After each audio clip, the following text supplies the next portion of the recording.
Bonjour à tous, jeudi 10 mai, bienvenue pour cette vidéo d'analyse sur le CAC. Une fois n'est pas coutume, nous commençons par le graphique daily pour vous montrer une petite chose. Nous avons fait effectivement un bas hier, nous étions plutôt baissier qu'autre chose.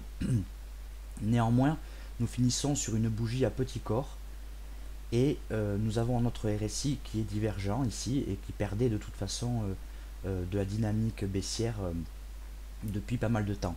Alors sur le graphique 1 heure, eh bien, on s'aperçoit que depuis quelques jours, il y a un peu plus de volume sur les phases de reprise. Donc attention. Alors ça ne veut pas dire qu'on va repartir immédiatement à la hausse, parce qu'il n'y a rien de plus vendeur que un signal de reprise qui serait invalidé. Mais ça veut dire qu'il faut rester prudent à l'achat comme à la vente et attendre vraiment que certains seuils soient vraiment éclatés avant de se positionner de manière plus sécurisée, on va dire. Voilà. Donc ça c'était la petite réflexion technique. Maintenant, à l'heure où je vous parle, il y a des mauvais chiffres chinois qui sont sortis, qui vont probablement inquiéter. Alors quand je dis probablement, c'est est-ce que ça a déjà été pricé bon, voilà. Attention à la réaction du marché, comme d'habitude. Néanmoins, on va aller voir notre graphique 15 minutes.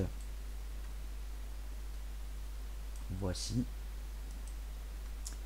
Donc, notre zone pivot ici se situe entre 3111 et 3113.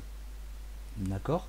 Donc, au-dessus, nous jouerons la hausse en essayant de rejoindre ici les 3188, puis la zone des 3219 et pourquoi pas le précédent haut intraday ici à 3228 et éventuellement les 3265. Voilà. En dessous de cette zone pivot, et j'ai envie de dire en cassure en tout cas ici de ce niveau là, eh bien nous irons chercher les 3060, les 3020 et forcément les 3000 qui sauront être un seuil psychologique important. Voilà. Donc c'est à peu près tout pour le moment. Hier effectivement le RSI même sur le graphique intraday perdait de sa dynamique baissière. On a été péniblement touché le nouveau bas. C'est encore plus flagrant sur le graphique horaire. C'est vraiment des bougies à petit corps.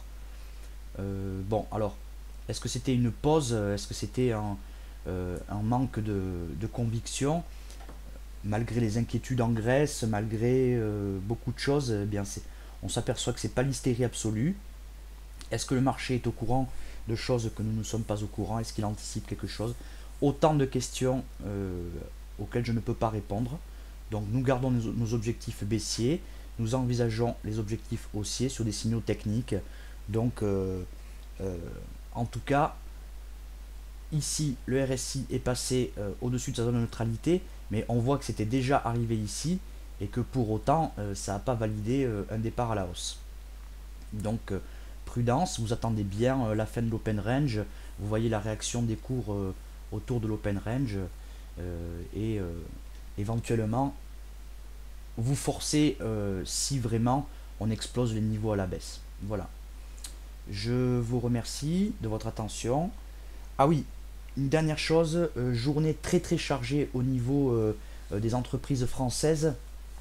Joueront un rôle aujourd'hui ArcelorMittal, Capgemini, EDF, Vallourec, Arkema, CGG, Veritas, Eutelstat, etc. Voilà, il y a des assemblées générales aussi. Il y a beaucoup de choses aujourd'hui sur la place de Paris. Voilà, je vous remercie de votre attention. N'hésitez pas à me contacter si vous avez besoin de quoi que ce soit. Je vous souhaite une bonne journée et de bons trades.